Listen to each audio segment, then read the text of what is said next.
It's the basics. That's what's basically broken in sales. It's the basics. We don't do our research. We don't know how to people. We don't know how to build rapport and have a conversation. We keep seeing success with these relatively easy, relatively straightforward things that nobody will do.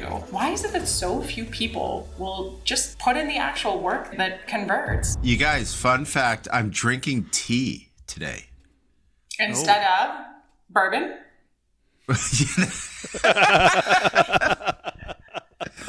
Instead I'm of, sober is that today. an or? Congrats. Is that an or? Is that an or? No, but I was like, I'm going to try to make tea. And then Haley, who I work with, she's from the UK. So she taught me how to do it. She was very upset that I was using the sort of the hot water from the sink because it's not as hot as it should be. And then I was trained you warm up the teacup first. So you put the hot water in, then you throw it out. Yeah. Then you put the hot water in. And I learned a lot. Wait, Sam, you know this? Are you a tea drinker? No, but I know this for coffee. That's why, like on the Nespresso machines, sometimes if you get their fancy ones, there's a little thing on the side and you push it, you turn the coffee cup upside down, you push it and it sprays piping hot water up into your ceramic cup, unless you use an ember, which those things never work for me. And then your cup is warm and then you pour the stuff in. But I know that trick too. We have like very hot water in our house for like someone's going to sue us one day because they're not going to realize how hot it is and they'll burn themselves. Right. But I'm into the tea. I've had a lot of opportunities to make inappropriate jokes so far, and I'm really holding back. But this is why hold back? Because we're recording, and I want to keep my company alive. That's a good point.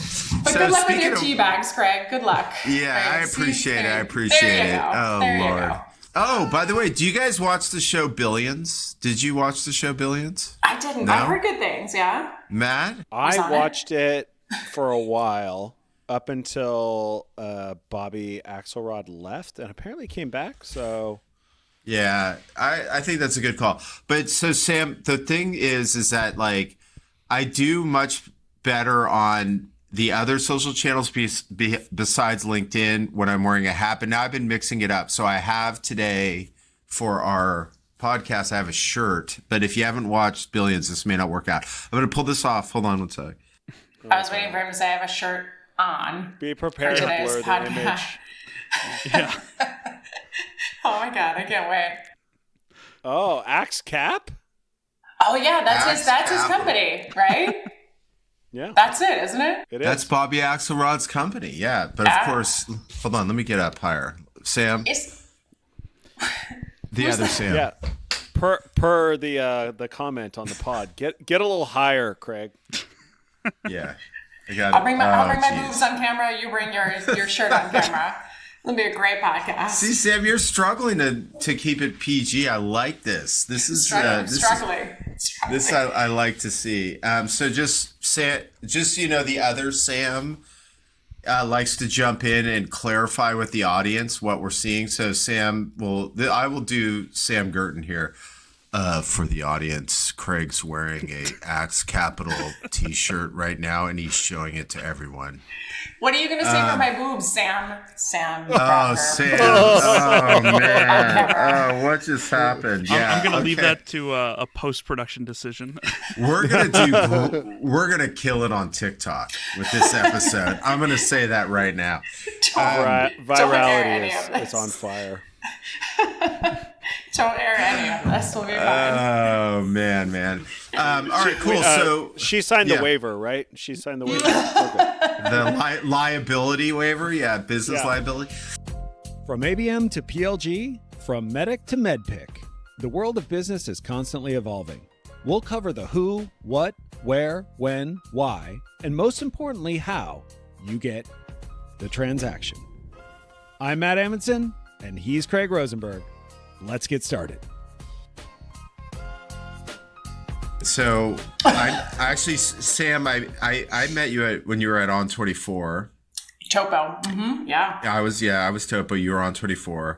Amazing sales leader, and then you went, I think, to LinkedIn for a while there, and then ever since you've had your own business. Is that kind of the deal? Yeah, 5.5 years ago. Mm-hmm. That's amazing. So here's the thing, is that I was just telling Sam, not Sam Girton, is that this is another case where I haven't actually talked to Sam McKenna in, call it 7 years, but I feel like I have because she's so present in my life via the social channels and thought leadership, etc. So like, it's really cool the way this works now. It's like, I mean, you have built this incredible following. You're a go-to for so many people. Oftentimes, like the other day, Adam Robinson wrote some post, like what did we call it again, Matt? Was it an ode? Yeah. So it was an ode. Yeah. Yeah.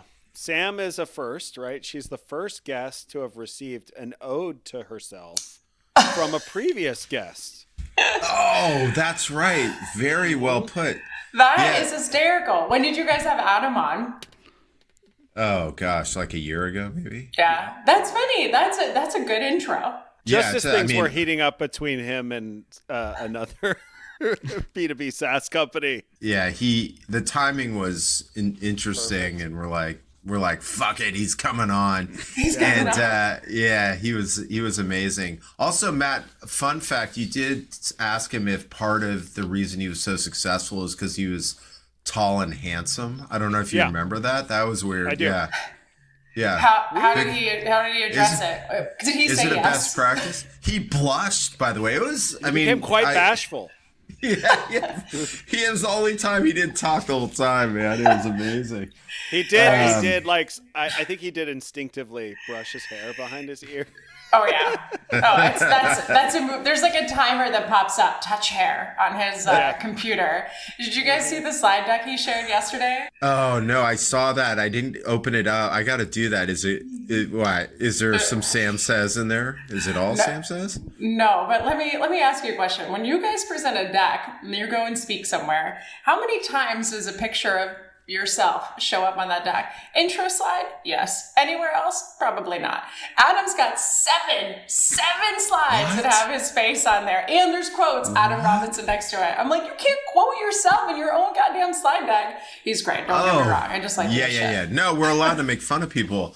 But that does fall into Matt's key factor for Adam's success is that he's a tall, handsome guy, and he likes to make. He should be in a Pantene commercial. Yeah. He does have great hair. He has great hair. He's got also like a great base layer tan too. That's helpful. Yeah, that does. It's good. It's good. All right, so now that we're 7.5 in, Sam, we knew you would be a good guest. You already are because we try to have fun. Sometimes when the guest doesn't realize how much fun we have, it's a little weird in the start. They're very confused by some of our comments. You jumped right in with the boobs, making fun of other guests. I love it. So anyway, so everyone, this is Sam McKenna. You've seen her on LinkedIn. You've seen her mentioned. She is, I think the thing that I like about your content, oftentimes people make it in thought leadership by not being specific. They just talk in generalities or in they draw pictures, and I used to draw pictures all the time. But like no Sam artistic capability. But you're very specific. You're willing to share, externally the things that, make you successful in your own business and making other reps successful. So you've already been funny. We're 8 minutes in. We haven't talked business.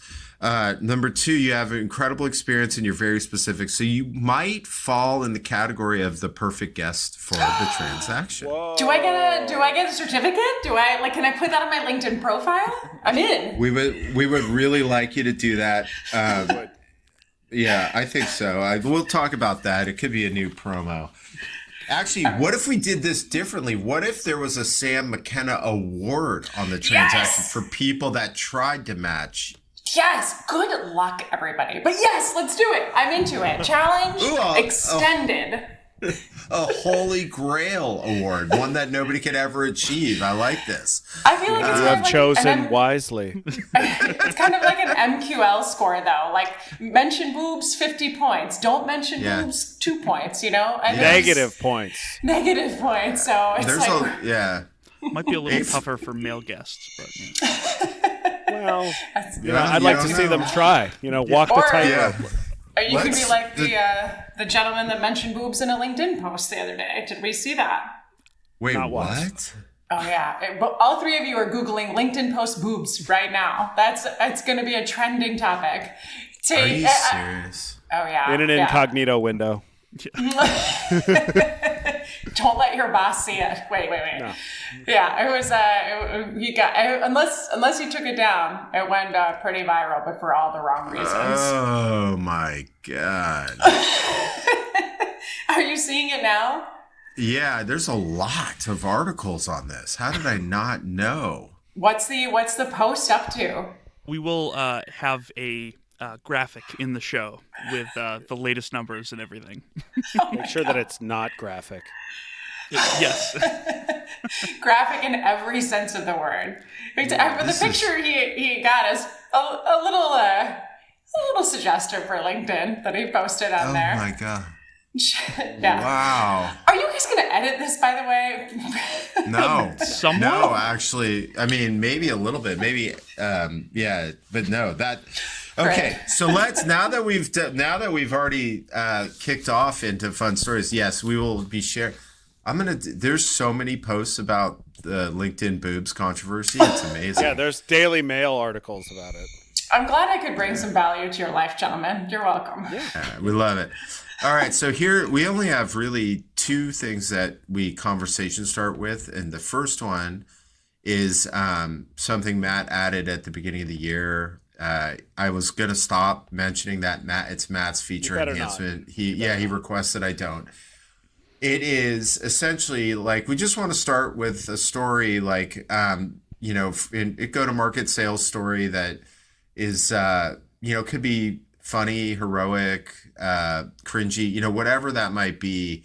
We just want to start there. You've already delivered a lot of funniness, so I'm no pressure on you to win the Sam McKenna Award named after you, but let's see what you got. To make it good, I'll give you one of our teammates. So anything that relates to go-to-market, marketing, sales, whole nine yards. Yep. Oh, caboodle. I'm gonna give you guys two.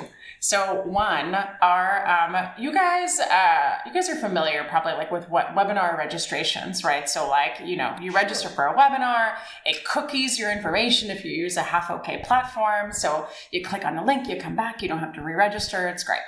So our head of marketing, who's now our VP of marketing, so I'll tell you she got promoted even after this disaster of a story. And I just say it this way because we gave her a really hard time about it. She was testing the URL right before she sends out the registration reminder. And she, asks her to log in. And she says, all right, I'm going to log in as Dakota Tills. Now, her name is Paige Tills. Dakota, that's her dog. So she logs in, she gets the confirmation. And what does she do? She gets the confirmation URL and she sends that bad boy, the cookied bad boy, unbeknownst to her, to our entire registrant list.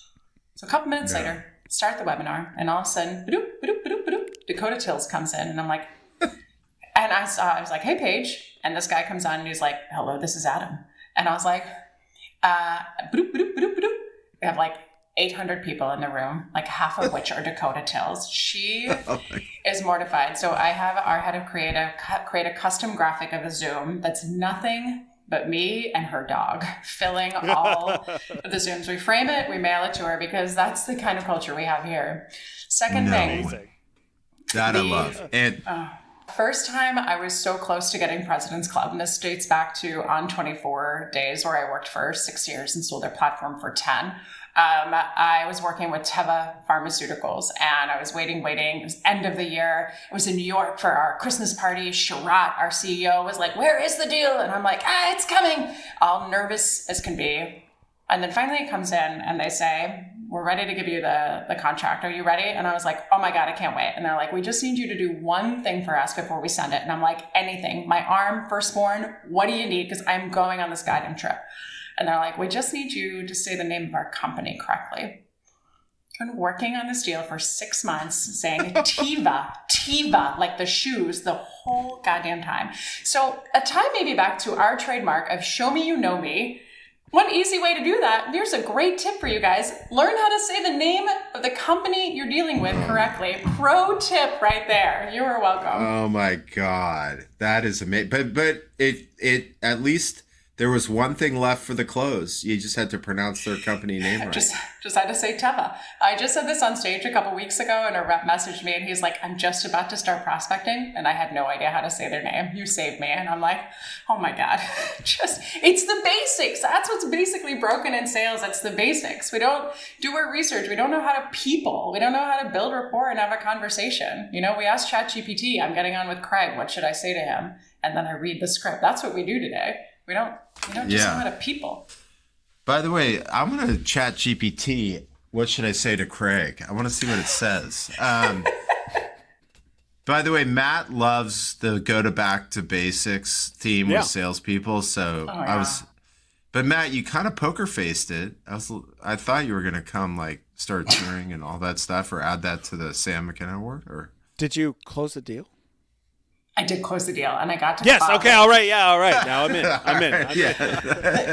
And you know what? Maybe a plug for DocuSign. When the contract finally came in, it came in like on a Friday, and on Tuesday I followed up, and I'm like, "Where's the contract?" And the woman's like, "I thought I would have heard you scream from DC when the contract came in," and I was like, what do you mean? I was like, I didn't see the contract. And she's like, we sent it on Friday. And I was like, losing my mind. I reach out to IT. The thing was like 11 gigs or some crap like that as an attachment, because there was no DocuSign back then. Or maybe there was and we just didn't use it. So that cost me 3-4 days of stressing. But I did get it. And I went to the Cayman Islands for my first club. Occurred. Oh, yeah. Oh, that's awesome. Incredible. That's good. Incredible. I love that. The story ends with a bang, a flourish, as it were. That's great. By the way, I was just thinking, Matt, have I ever told the Guy Kawasaki webinar story on the transaction? Not on the transaction. Let's hear it. Because Sam worked at On24, so she will have memories of it. So the GoToWebinar, back then, this was, I know, it was a long time ago. But basically, they used to say you cannot have more than 1,000 people on the webinar. But actually, it's not that it would limit it. It's that once it goes over 1,000, the app starts to break. Okay, this was back then, by the way. Everyone, please don't sue me. This was a long time ago. I'm sure it's fixed. So I get asked to do a webinar with Guy Kawasaki. And of course, remember back then, that guy, I don't know if he still does, but he was the jam. People pouring in and whatever. And so I'm the moderator. And, he doesn't do prep calls or anything. I just come on and I'm on. He has no idea who I am. And so, we start to go and the thing shoots way over 1,000. And I swear, I think people were in the back kicking people off just to try to keep the thing from breaking. But here's what happened. It did break. And what happened was it unmuted people in the audience. Okay. Unbeknownst to them. Unbeknownst to them, because one of the guys that was unmuted was a loud open mouth breather who and I'm pretty sure he was laying next to the speaker because it was so loud and he's breathing so heavy and he's reacting. He's going, oh yeah, It's unreal. So I don't Eating know, snacks. Guy. And, Guy it was all, for everyone who doesn't know, it was not impromptu. He had a webinar shtick that he did. So he's going, but he thinks it's me. Okay. And so does everyone on social media. So I'm dying. So this guy's going and Guy keeps stopping going, guys, this is really annoying. Right. And I look on Twitter, or at the time Twitter, and people are like, the moderator is not on mute. Okay. Hashtag whatever. Hundreds of tweets because he was a social maybe. And then some people picked up my name and they're like, Craig is on Twitter. I mean, I haven't trended ever that much on Twitter because it was like Funnelholic is on a webinar right now and he's not on mute. So we go through the whole thing and this guy, they can't stop his breathing. Oh my God. It's unreal. Someone came into his office. They're like, hey, what are you doing? He's like, I'm watching some webinar or whatever. It's on the thing. And Guy still thinks it's me. Okay. That's incredible. I We hope go you still through the get whole- hey, heavy breather when you see people on the streets. Craig, heavy breather. Yeah, we went through the whole thing. And the other thing is there's no, what's it called? Like the post-mortem room. Like that was, you know, you had that in On 24. Oh, yeah. I could have used that here because the thing ends and Guy's just pissed at the end. And he's just like, well, okay, thanks everyone. Bam, gone. I can't do anything to defend myself. Anything. It was hilarious. So basically there's 1,000 people that think I was moderating a webinar, left it unmuted, was breathing heavily and having conversations, also reacting to things Guy said. It was unbelievable. So anyway, that's my webinar horror story for you that I think you can relate to. What does he do these days? Is he still around? I saw him and I brought it up. He goes to Coffee Bar in Redwood City. I think I saw him there. And he's like, I have no idea what you're talking about. I'm like, oh, well, thank God. You know? Thank God. It'd be great if he didn't remember you. If he was like, I was like, 10 years ago. Yeah, you son of a bitch. God. You son of a bitch. Yeah. Why you? We need a clip of those two stories. Then we need everyone to share their webinar horror stories because I'm sure everyone has one. Oh, especially in COVID. I mean, even if it's just a Zoom, tell us about the time that you took your laptop to a room that you shouldn't have taken it to, and then what happened. So share that winner with us. There was some incredible fails. If you need a graphic of the Dakota Gate, as we call it, you just let me know. We'll hook you up. Sam, please produce. Here he comes. Share that. Yeah. Audience, just chiming in here. Sam will be providing Dakota Gate to us. That was one time. Yeah. It was an important time. Yeah, there you go. All right, so let's get down to business. So basically, Matt and I started the pod because he was working with me at Scale Venture Partners, and it was becoming like patently obvious that how you did go to market was changed very fast, and frankly faster than a lot of people could catch up, including, we like to say, like, people that had been so successful, had incredible runs, just coming in and flailing because things changed. And so that's, for us, was the impetus of the show, was like, because we were having these conversations, trying to learn from people that had figured out kind of the new playbook. And that's how we started the show. So we have this thing that we anchor the show around, which is what's something that the market, or some things, you can have multiple, as long as you land the plane, what are some things that the market thinks they're doing right, could be methodology, approach, tactics, etc., and they're actually wrong. And what is that, and what should they be doing differently? Okay, we have like 7 hours for the podcast, right? Because I have a lot of thoughts. Yeah, cool. Sam, we will not be doing 7 hours. Oh, I was helping Sam out. All right, go ahead. Couple of things. Hi, Thing. It's not that we're doing methodologies incorrectly. I think we're just doing them half of the way. So I know a lot of organizations that they don't know what to do. So they might be, multi-billion-dollar organizations. They might be in tech. They might be, still kind of on the cutting edge of things, like LinkedIn and DocuSign, that kind of stuff. And they don't know what to do next. So they throw money at problems and just say, look, we're doing something. So maybe they hire, the team to come in and do medic training, right? Or spin selling from the 1970s. And they just say, here you go, right? And so we're going to teach you how to do this. And the benefit is everybody's going to talk about the same language. Everyone's going to know what an economic buyer is. Well, my thought is, sorry, medic people, print out a medic sheet. Teach them how to do this from a 3-pager of what they should be doing, and then think about training them on how to actually succeed. So medic will teach you, find the decision maker, find the economic buyer, find the pain, spin selling, all that stuff. Cool. How? And I think that kind of what you said earlier, Craig, like we get people, people talk, kind of in theory sometimes or light, and you, Sam, talk in a different way. You say, here's exactly how to do it. I think that's what's different about what we teach is we're like, here's where you research, here's what you do, here's how you put it together, here's what you write in the subject line, here's the next part. We tell you exactly what to do, medium, timing, everything. And that's what people are killing to learn because they don't know what good looks like. So we can talk a lot about that. The way that we describe us is like those methodologies, bricks of your sales process. You need to know all those things. What's the mortar? We're the mortar. We bring that all together. We teach you how to do it in a modern way, not in I'm a 98-year-old man who created spin selling and I read a book on LinkedIn, so now I think I can teach you social selling. We do that way. Other thing I think we get wrong, we buy a lot of tech and think it's going to solve our problems, right? Everybody's in tech consolidation these days. There's 5,000 marketing and sales platforms you need to have in order to succeed.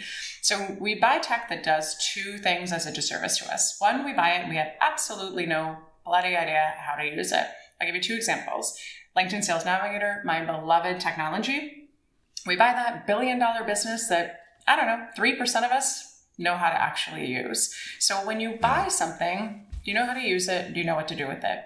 SalesLoft, great example. Love them. They're a wonderful partner of ours. One of the issues with adoption is that they don't have great cadences in there. They don't have great content because nobody knows how to write it. And so we'll give it to the marketers. We'll let BDRs do their own thing. The other thing with tech is I think sometimes we buy tech that seems to solve a problem, but doesn't really. So I won't name it, but I'll give you one example. There's a technology out there that was really popular on Salesforce, on LinkedIn for some time. It teaches you how to write better emails, right? It looks at your emails and it rates it. Well, it might say it needs to be shorter. It might need to be personalized, but what it doesn't do is say, this is a really shitty email to begin with, and you shouldn't send it. So even if I say, this is what we do sales training. I'd love to do sales training for you. It's going to give me a rating on it because it's going to tell me it's great because it's short. Maybe I used Craig and your company name and something about the school you went to. Wow, personal. And give me an A for personalization. But the email sucks. So now I'm throwing money at a problem that doesn't actually solve the problem I have. And I think that's the last thing. Back to basics and just fully aligned with Matt. Like, we don't know how to people. We don't know how to write. We don't know how to prospect. If we could just solve how to prospect, which you have LinkedIn Sales Navigator. That is your prospecting tool. That's what it does. So if we could teach people how to prospect, you'd be in great shape. You have a whole class of sellers who have come to the Gongs of the world, the Zooms of the world, disruptive tech, and they've just sat behind their desk while their calendars just fill up. So then they move somewhere else where it's like, hey, you have a KPI to book self-source 3 meetings a week. And they're like, what do you mean? And they're like, what do you mean? I mean, you are totally right about this. You are totally right about this. And it's interesting because and very topical, I was just having this conversation with a colleague of mine. And we were talking about buying software and how people get stuck with like this tech bloat. And for a lot of people, the philosophy is I can buy software or technology to solve my problem, right? Like, I've got a problem. I need to go find something that can solve that problem for me. Yeah. The reality is you actually have to solve the problem before you buy something. If you can solve the problem before you buy something, and then what you're buying is built to take that solution and scale it, that's why you should buy something. You can't just have a problem and say, hey, I'm going to throw, a $50,000 SaaS bill at this or a $100,000 SaaS bill at this, and it's going to solve it for me. It won't. It just won't. Completely. And so you solve all the wrong challenges. You keep doing the things incorrectly. You frustrate your sales team. You blow millions of dollars on a medic, right? And no one actually gets anywhere. And you're like, where's the impact to pipeline? And you're like, well, you didn't teach them to do anything differently. And I think also a lot of these trainings tell you what to do when you get the first date. Find the economic buyer, do all that. But how do you get the first date, right? Like, just start even there, right? Again, teach them how to prospect, teach them how to write. And I'll say one more thing. Any of these threads we can pull on, but I don't actually think prospecting is very difficult. And people at me when I say that, but let me just give you a quick example. We run a play at SamSales called Ready for It? It's been a while. Really creative. For any of you, Stained. It's been a while. Yeah. Enjoy. If that's in your head now, you're welcome. But it's been a while. So what do? People connect with me all the time on LinkedIn, right? I have no idea who they are. So here's what we do. We send them a message back. Thanks for connecting. Great to be connected. Some of the times sparks conversation. Other times it's not. But if it's our core ICP, if it's a VP, senior director at a big company, whatever it may be, in about 5 weeks, we literally add them to a list in LinkedIn Sales Navigator. 5 weeks later, we go and say, hey, Matt, it's been a while since we've been connected. Hopefully you've seen some of my content. There's a shitload of stuff that we can do for you. I say a little differently than that. Would you be up for a chat? That's it. Fish in a barrel. People are like, I do see your content. We could use you. We'd love to talk. And I'm like, oh, no shit. If you have 3 customers, 3 board members, their networks are filled with people that look just like the people you want to sell to, go and ask for referrals. Go and ask for introductions. Use their name in the subject line. I did this like in 2010 in a room in a Richmond office and just social sold my buns off. It's not hard. They just need to know what to do. I'm going to just say something. You guys tell me if I'm wrong. So, yeah, besides the fact that I'm likely wrong, the odds are. But it's like social, how wrong you are. I know. It's tough crowd. Social sell. Let's just do the. So social selling grew. The buzz on it grew big, but I'm tying everything back together. By the way, Matt, FYI, but nobody really told people how to do it. Right. So everyone said it. Oh, you got to go on LinkedIn. Even tips on like, well, you like someone's post or, stupid, not stupid, I'll quarter it, but like just telling people to do that instead of how. So social selling, it came up, but then I think Zerp distracted us because all you had to do was like send a ton of emails, you'd be fine. You didn't really need to. Yeah, and now it feels like social selling is imperative from a prospecting perspective. It's not even imperative. I think like you can do, I think social selling gets a bad rap because no one understands what it is, right? It kind of feels like this dated, dusty terminology when it's really actually super, super modern and important. But because we've been saying it for so long and no one knows what to do, it feels dated. And, queen of social selling, Jill Rowley, which a name I think we probably all know, right? Really stood behind this because it was so important. But I think the missing part, right? Like it's the prospecting and things that you can do on the back end. Like you don't even need to be present on LinkedIn.com, really. You don't even need to post content, do any of that. But liking a post, what's that going to do? You need to know what the follow through action is. And again, like one of the easiest opportunities out there, I'll use Guy Kawasaki as an example. I'm looking at his... I've heard that name before. Listen, he's pretty important. He has 3 million followers. Not a lot of engagement on LinkedIn, which tells you maybe a little bit of a mismatch there. But anyway, I digress. Last post he had 2 hours ago. 23 likes, 3 comments. If you look at some of the executives that you want to get in front of, they're not on LinkedIn. They probably are on LinkedIn. Go look, for God's sakes, do some work. But go and find them, and a really cool thing happens. They'll post, 3 or 4 or 500 people will like the post. That's exciting. 7 people will comment.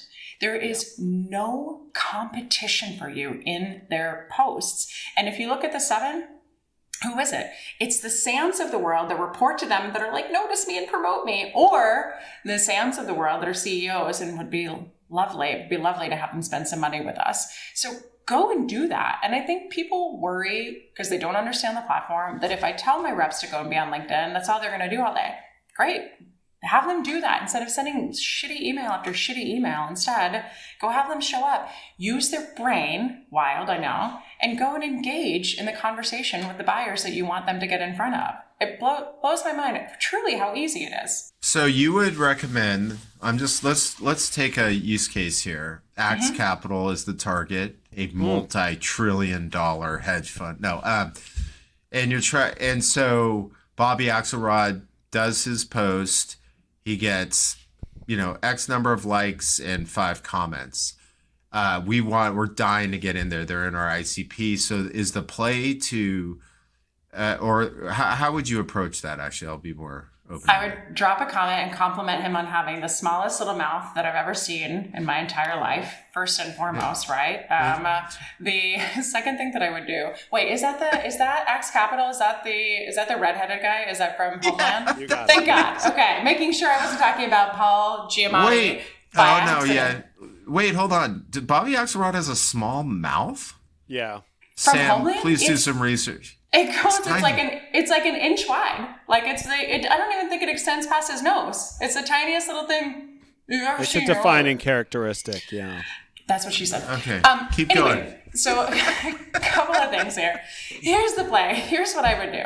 I'm going to give you one that I shared on Adam Robinson, in case you're familiar with the name.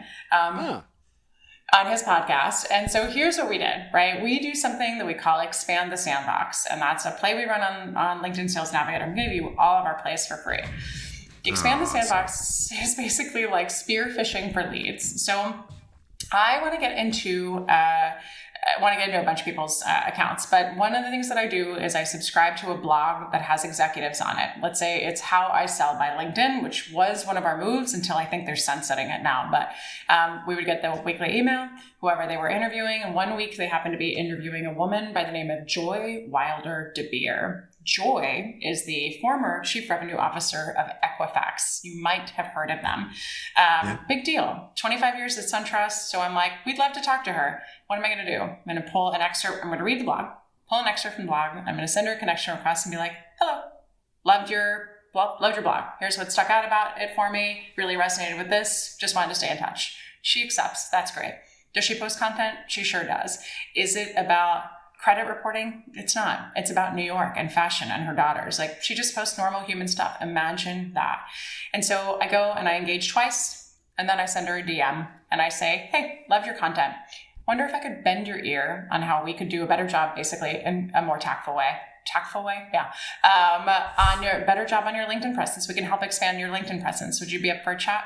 Sent it at 11, got a response at 4, and she's like, can I introduce you to my 2 marketing people?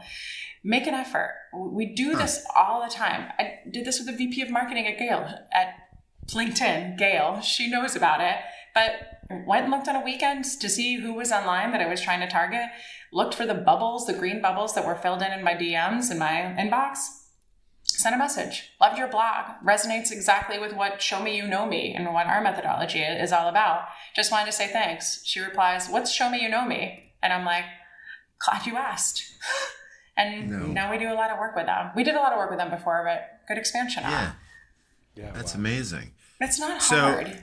Yeah, and then I did notice. So you do recommend that people send communications on weekends. Is that right? Yeah. So there's a lot of pushback on that. One, work-life balance, which I don't really subscribe to. 2, I don't want to bother them on the weekend. It's not like you're cold calling them on a weekend. Don't ever do that. Don't cold call in general. And then you're not bothering them. So the thing to think about for LinkedIn specifically, HBR released this data a while back that said if you're a director plus title at a company, I think of at least 500 or more, you spend an average of 42 minutes a weekend on LinkedIn.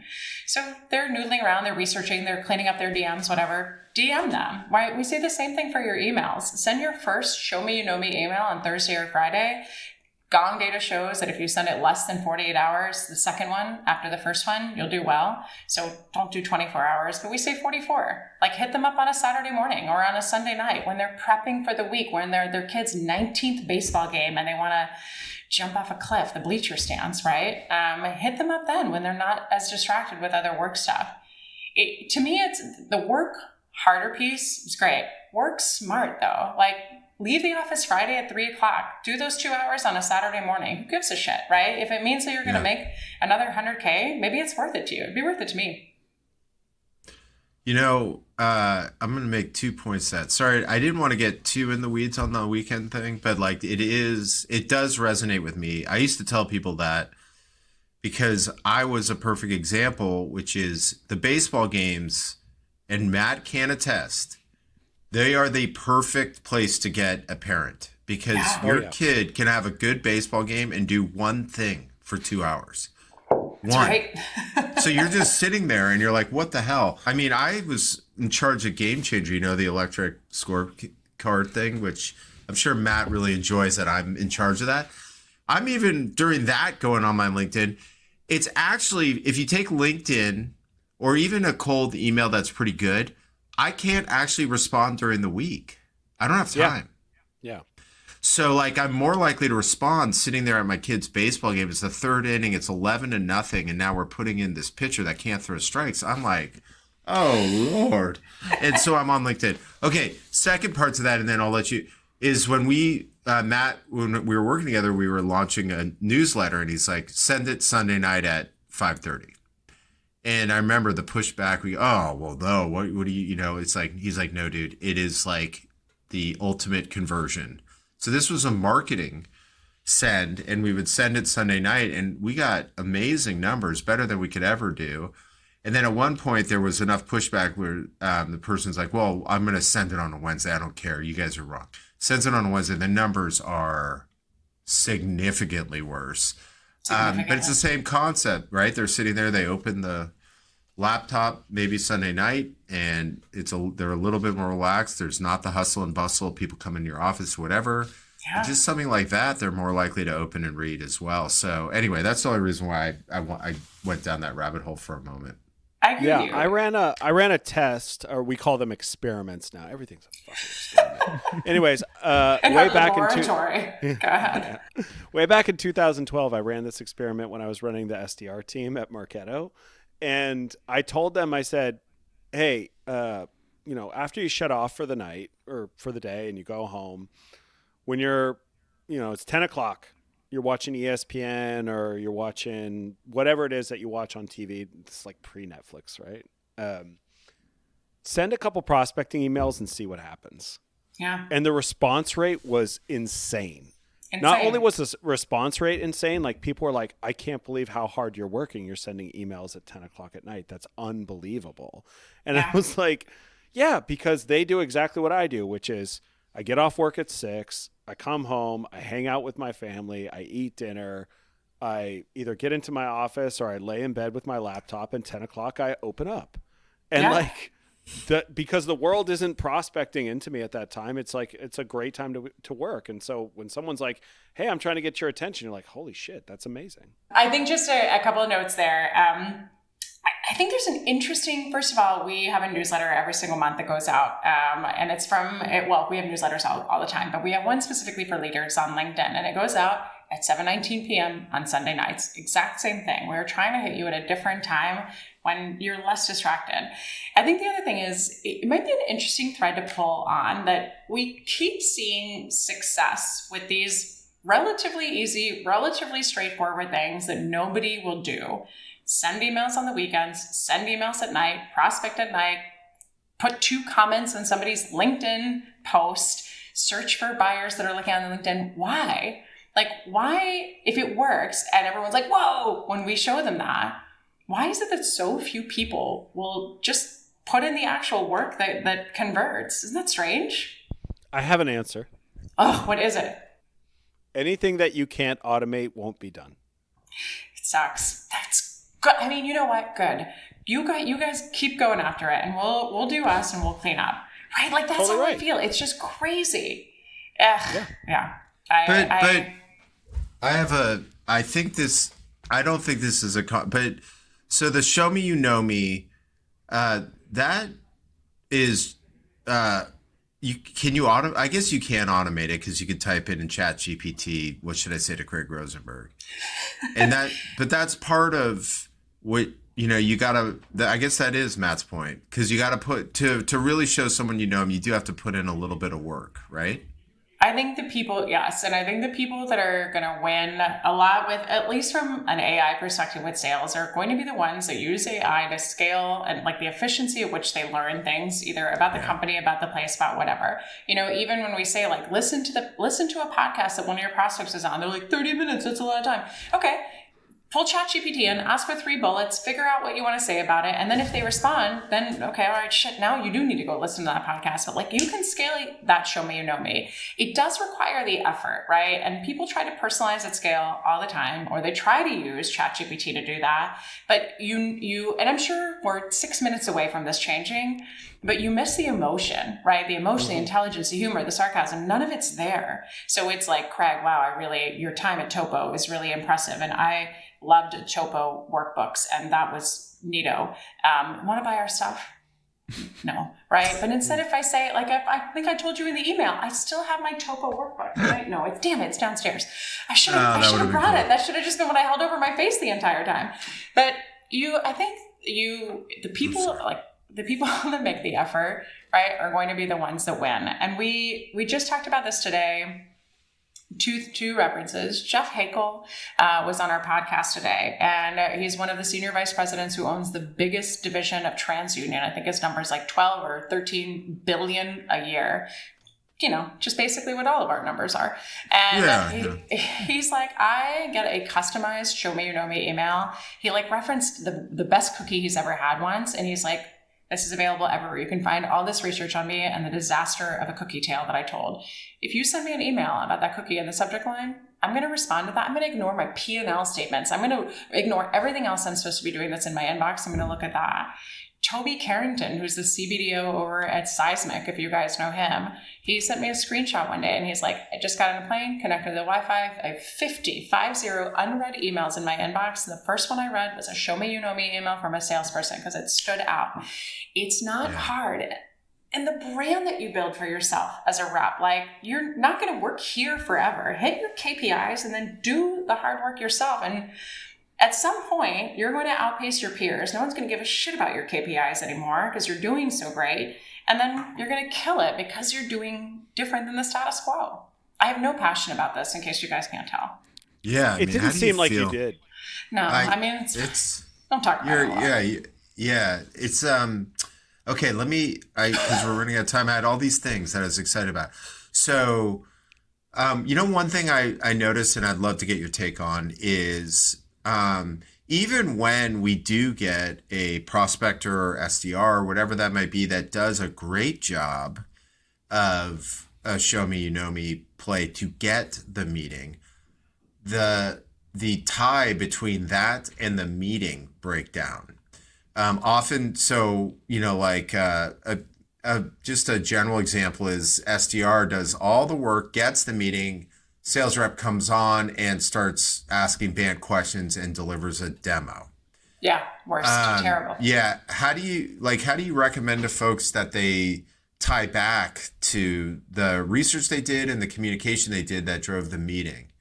So I think whether the Show Me You Know Me is personal or whether it's business related, I don't actually think you need much from that email in the discovery meeting. There was enough in there, right, that was interesting to the buyer in order for them to show up. So you don't need to say, like, I realized that this part of our message really got your attention. Forget it. What we teach, right, in our perfect discovery call training is, 1, do your research in advance. Here's what you do. Number 2, here's how you form rapport, right? Like, what do you know about them? If you were making small talk at a conference instead of on a Zoom, what would you say to them? You wouldn't walk up and be like, Craig, I have a question for you about your sales process. You would build a relationship. You do some small talk beforehand. So do that. Also read the room, because some people don't want to do that. So I think that's the note right there. And then the thing about how to start the discovery call, right, in the better way, is to simply do something like this. So we make our small talk, and then we say, okay, listen, Craig, tell you a million things about SamSales, how we do 1, 2, and 3 relevant to your buyer title, persona, etc. But I'd love to hear about you first. Here's what I know about you guys. Did some research here, saw this, acquisition here, new portco here, whatever the hell, right? But tell me about you. Challenges you're facing, initiatives for the year ahead, overall landscape. How can we help, if that's okay? And when I say that, this is what we get. Your heavy breather, Craig, you'd be great at this. We get a big... It wasn't me. Okay, all right, keep going. Yeah, all right. Big sigh. And then the person talks for 2 and 3 and 9 minutes. They tell you basically every goddamn thing you need to know in order to sell to them. This is what we're doing. We're chasing this. We were just on a customer call a few weeks ago, and the customer said, a reason we're talking to you about building our voice on LinkedIn two C-suites, is that we're at $100 million and we need to get to $1 billion in revenue in the next 3 years. And I'm like, how are you going to do that? And I'm like, fuck if we know. And I'm like, cool. So it's not about the fact that they want to get on LinkedIn and that this is drive, brand awareness for them. It's about the fact that they want to 10x their revenue in 3 years. So what's the plan for that? And how does this specifically solve for that? That's what we don't do as reps. We ask a question, how's the weather? What interested you in taking this call? And then you say, well, we could use better presence on LinkedIn. And we're like, we got a demo for you. And then we wonder why the call doesn't convert, why they ghost us, why deals are stuck at 50%. I can tell you all the shit that's broken with your go-to-market motion. It's simple. It's not rocket science. And you certainly don't need 78 technologies for it. You don't need intent data. Don't yell at me, 6 cents. That was just for Adam. You don't need all of that stuff. You just need some basic stuff and, manners and know how to write a sentence properly. They'd like you to cease and desist. I bet they would. My mom will be so proud when I get that letter. By the way, I'm gonna find the guy who was heavy breathing on the phone and let him know that this has ruined my reputation. Craig's so upset. God dang it. Okay, so that's perfect. I have one more thing, Matt. Can I get out before we run out of time? Let's do it. Let's get into it. Because Matt is a CMO, so what have you learned on the Show Me You Know Me and all the work that you've done building your business that marketers need to know that they're not thinking about right now? With Show Me You Know Me specifically, or No. I do think marketers are trying to be more personalized in their work, but no, you could throw that out and just because you've done an amazing job building your business as well, and you've seen a bunch of folks out there doing things and being successful today. Like, what could we learn from you on that? I think we tend to do the same things that we've always done when it comes to marketing. And I think we also get really fixated on attribution. And what I would say is 30% of your budget, whatever that might be, test stuff, right? Really look at the ROI from the last time you paid $100K to have a speaking engagement or paid $3 million to show up at Salesforce. What did you get out of it? What did you get in terms of continued exposure to those same clients? And what I would say, and this is super, super self-promotional, but get your executives on LinkedIn now before everybody gets on there and it's too late. It's already getting crowded, but your competition is either there and you need to catch up, or they're not, and you have a bloody competitive advantage. So the thing I would say, take 3 or 4 execs, right? Dynamic, outgoing, tenured, long histories of success, tons of failures, all sorts of stories to tell, and get them up there sharing their thought leadership. Do that, plus do all the back-end sales administration. The things I told you, it's been a while, spearfishing, things that we can do there, systematically grow their network. We do all of that for you. But I'll give you just a great use case. Why should we talk about our personal stories instead of what it is that we can solve? You should talk about your product. You should talk about the things that you can do in a thought leadership way, right? You should educate. There should be a point, get people to think differently. But those human interest stories are phenomenal, wide nets to get a ton of people to know who you are. And if you're like, everybody knows who we are, we're DuPont, to create a faceless brand for you, less of a faceless brand rather. Look at John Gray. John Gray is the COO of Blackstone, buttoned up, boring Blackstone. What does John post on LinkedIn? You guys follow him? No. He posts these really terrible running videos. He is holding his iPhone out. He's at Walt Disney World and he's like, oh, heavy breather, Craig. You're gonna be excited about this guy. He's heavy breathing while he runs. And he's like, hey guys, really excited to be in Orlando.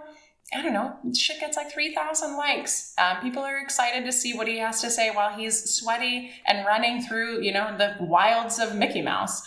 That stuff really matters and it makes an impact. But if you do it right, if you're strategic, I'll give you one more plug here and then I'll stop talking.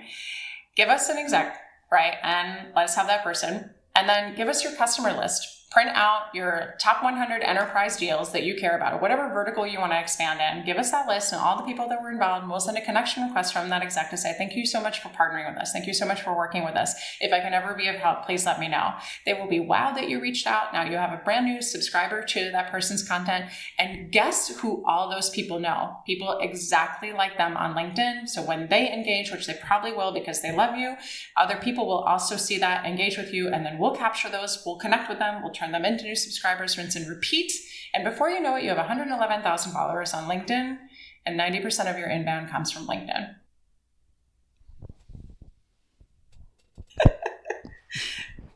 Matt, I'll send you a contract, yeah? Yeah. I got money to spend.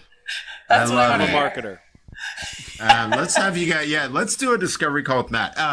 Okay, cool. So that was a perfect mic drop at the end. I do want to mention before we get off, guys, that I did type in Bobby Axelrod's small mouth. Number one, Google is on Reddit. Anyone else getting annoyed by Damian Lewis's tiny mouth? Great. Hold on. Maxim is number 2 on Google. Is Damian Lewis's? Still around? I don't. This is 2016. Is Damian Lewis's tiny mouth really all that tiny? Question mark. Yeah. Question posed by Tiny Mouth 709. Jesus Christ. The tiny mouth controversy is incredible. Okay, so that was. See, Sam, I hope you had fun because we had fun, and that's how we like to do this. Yeah, that was amazing. That was a really, great show. Good time. Yeah. Yeah. Thanks for having me. If there's Sam, anybody you offended that you need to get cut, just let Sam know. We probably won't do it, but we'll consider it. Yeah, the production team will consider it. You know, Gerton, can we get a Tiny Mouth Truthers hashtag on this? Tiny Mouth Truthers. Heavy Craig heavy breather hashtag. We should. Oh man, I'm gonna find that. I'm gonna find webinar. This guy. Jesus, I mean, this guy. I'm going to find this guy, and it's over for him. Hey, you know what? If you are that guy and you're out there, we'd love to have you on the transaction. I am going to... Oh, man, jeez. I would love to edit that. Oh, my God. All right. Awesome. Well, that's how we like to do it on the transaction, Sam. So it was great to see you. We're going to have you on again if you let us. And anytime. Okay, maybe good. I'll be your customer. See, right there. Oh, look at that. Let's go. ROI. Thanks for joining us for another episode of The Transaction. Craig and I really appreciate the fact that you've listened all the way to the end. What are you actually doing here? For show notes and other episodes, please visit us at thetransactionpod.com. Like and subscribe on Spotify, Apple Podcasts, or any other place you get your podcast from. Either you have walked away from your podcast device, or this is playing somewhere in the background. Someone in your house would really like for you to shut this off now.